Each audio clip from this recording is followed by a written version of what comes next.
Look, I'm going to be completely honest. I've been feeling a lot lately like I'm breaking out of Shawshank. You see, on one hand, I got my freedom, and on the other, I'm going through some crap. Now see, I'm up front like everything's alright with this tattooed smile that'll wear across my face at brief moments of social interaction. But behind closed doors, or at bottle bottoms, or on beach club benches, well, that's where it all pours out. You see, it all pours out like water from a spout, and I swear my God saved me right before I drowned, because like one of my favorite poets, Gemini, I was approached one day at a moment of great despair by an angel holding a blue pen in the shape of a hypodermic needle. And I was injected with the same passion and purpose that drove Tennyson, Emerson, Dickinson, and Stevenson, Frost, Williams, Kerouac, Hughes, Angelo, Jacob, Pope, Lauren, Graham Smith, and Junior Poe, and our own Rudy Francisco. And see, now I got this pen, and it equates to my version of Excalibur. See, if you ever cut my wrists, I just bleed the ink across the page, so if my pen runs out of fluid, I just siphon from my veins. I use poetry as my own form of therapy, because no matter how much you can question me from a clipboard, this still gives me a hell of a lot more clarity. I call the pen Freud, and the paper's more Siddhartha, but when the two both come together, it's like a psychoanalytical nirvana. I'm trying to become a legacy and a new poetic bloodline, but everyone just tells me it's going to take a little bit of time. Well, see, trapped inside mental eternities, I'm blinded by obscurity, I'm blindfolded by uncertainty, and drowned by the own depth of fear of my own insecurities. But time heals all is what I'm told oh so assuringly, so certainly my Savior must be time. Well, that's what worries me. Because see, now time heals all, but to heal means I'm stopping, and I'm never known for halting, waiting, blocking, dropping, or pausing. I'd rather fast forward, or maybe even be reminded, because after all, recalling memories is really all rewind is, so I prepackaged the question. I'm going to present it to y'all in the present in the hopes that y'all might think about it tomorrow. What would you do if you had more time? Because see, now time tells all. But right now it's mighty silent. And my time sure flies, but I've never met the pilot. There's first time, last time, worst time, half time, overtime, game time, break time. You can even make time anytime, sometimes. And if you know anything about me, I'm often fond of saying one time. See, ticking clocks, tempting times as they tick, tock, tick, tock. And whether it's the best of times or the worst of times, time keeps on slipping into the future with more tick. Tock, tick, tock, and I hate it.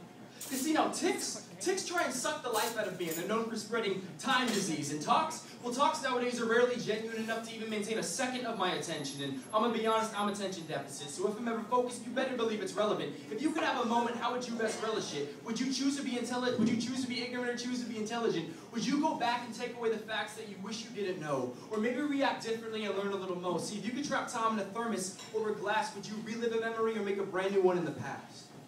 I mean, maybe you'd want to go talk to Gandhi. Because God knows he could probably give you some peace of mind with the things that are going on in your life. Or maybe you'd want to hear Dr. King preach.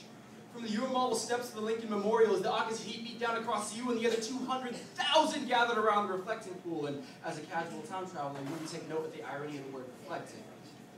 And see, maybe you'd hear his words and they'd inspire you to bring change. When he says, no, we are not satisfied. We will not be satisfied until justice rolls down like waters and righteousness like a mighty stream. And then maybe you'd hear me scream when he says, black men, white men, Jews and Gentiles, Protestants and Catholics, because I'd be yelling, and Asians! Just to feel like I'm a little bit more included.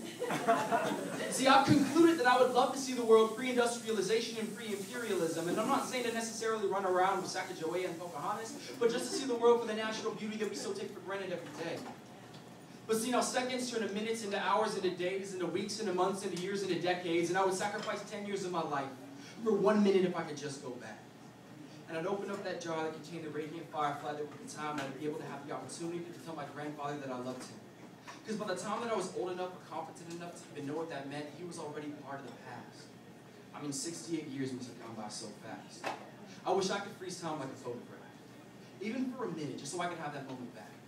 And it seems so much with time that we're so eager for our future or so caught up in the past that we miss the gift of the present laid out before us. Maybe we should just press pause. But those double arrows pointing nonchalantly to the right are often too tempting to ignore, right? I mean, if you could fast forward and know whether or not all the trials and tribulations that you persevere through on a daily basis were really worth it or not for tomorrow, like if you could weigh the outcomes of all of your decisions and maybe even know some lottery digits, I mean, wouldn't you want to know? I've thought about that for a long time and I realized that I wouldn't. Because see, a life without risk is a boring life at best. And although I have the tendency to do things unintentionally, I keep faith in my heart and I overcome fear mentally, because those who make it by struggling make it the best. See, will I become a poet? Will I become a rapper? What's on my next page? What's the title of my next chapter? I really don't know, but I know I'm getting closer. I ain't quit till I'm finished because I'm in it till it's over. So I prepackaged a question. I'm going to present it to y'all in the present in hopes that y'all might think about it tomorrow. What are you going to do? Because we're all running out of time.